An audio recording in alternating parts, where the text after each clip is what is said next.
I welcome you one more time to Rotem Time. My name remains just truly Maxwell Okure. I want to start off with this. You see, in life, if you don't project what you personally want to achieve in life, before you know it, people begin to manipulate their interests, their desires upon you. And that is what is really happening today. And I want to say this clearly. There is no human being on earth today that comes out, carries a particular projection, and wants to look out for everybody, as in create a disposition whereby my first take as my first position is to make sure I take care of everybody. Now, it's not like it's impossible, but it's very rare today. I will begin off with the story that is coming up, making the rounds about a cancelled crusade and a crusade not being cancelled. Humans were very good at criticism, so even without getting the full length of the story. Now, there are three sides to any situation: my side, your side, and the truth. Now, the truth can be diluted or manipulated in a variety of ways. Till we can even finish up the telling of the story or the narration, the truth will still not be told, as the case might be. And I keep on saying it to tomorrow. Every interest that you see today begins with self, myself, what I intend to do, what I intend to achieve, regardless of whatever objectives or aims are presented out there for you to see.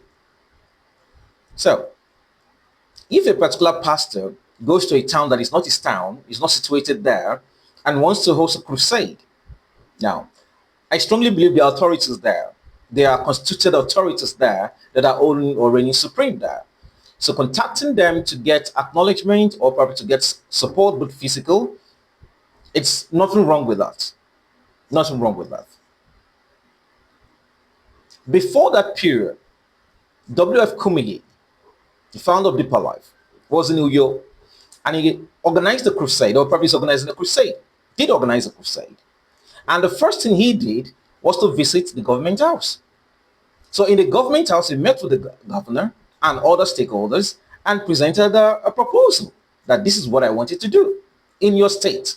He was received, and I'm very, very sure he was given all the necessary support. And I can beat my chest to say that probably the venue he used, he never paid for it as a result of this courtesy. So a pastor comes into a particular state. The state can was not carried along. The state PFN was not carried along. And the crusade went on. So according to the pastor, he has spent over 43 million naira organizing logistics out of the crusade. Now that's a whole lot of money to put in a singular event, about a 5 day or 6 day event, as the case might be. So I strongly believe that a crusade of such magnitude would have carried the major players in the state along. There is nothing wrong if you work with constituted authorities in that state that this is what I intend to do. Because that crusade, from what has been spent, seems to be a very huge project. A very, very huge project. Within the same vein, CAN and PFA now came up with the position that a particular prophet from Kenya was coming into also crusade too. And coincidentally, the hall that will be used for this pastor's crusade will also be used for the Kenyan's prophet crusade. Now, CAN is aware of this Kenyan's prophet. PFN is aware. And we all know that these are the two bodies circumnavigating the interests of Christianity in Nigeria, whether we like it or not. We've agreed that these are the organizations that are working towards that end. So if they say you should move your crusade, well, I don't think that will bring about bad lighting in any way. That could be very hurting because a lot must have gone into this preparation. So the lesson we are drawing from this is very simple and direct. Number one, you can't go to a man's town, a strong man's town, try to organize things in that town without acknowledging the strong man's position in that town. It is not possible. Kumuyu did it. So I think this pastor too should have acknowledged that if your crusade was in that same magnitude as the case as you projected it there.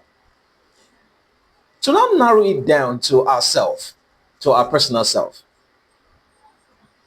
wouldn't that be possible that these two crusades merge?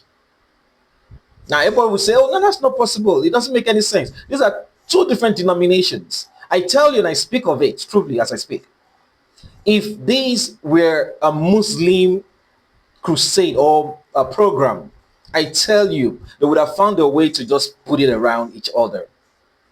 I'm telling you, put it around each other. Because the people that will attend the first crusade, I mean, this pastor's crusade, will still be the same sort of people that will attend the Kenya's prophet crusade, that will like it or not. The same set of people. So if the congregants are the same, then why should the head, the body, now begin to create problem and issues?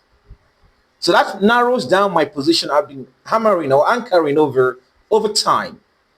The problem of Christianity in Nigeria is not the leadership.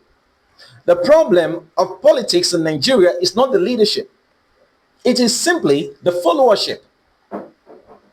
If the followership is bad, there is nothing good that can come out from leadership. As simple and plain as that. It's sad, really, that the crusade had to be called off, or probably had to be postponed because the pressure was much. And I encourage the pastor to learn from this because, as the white man would say, once beaten, twice shy, you've gotten this position out now, so it's left for you to now re-strategize and plan.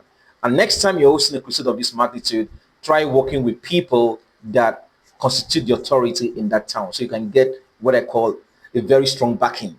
I'm very sure if this pastor had worked with PFN or CAN, it would have been impossible for him to have been told to shift or relocate his crusade ground to another place, as the case might be. It's rather sad, anyways, because a lot of money would have been spent that can't be recovered, as the case might be.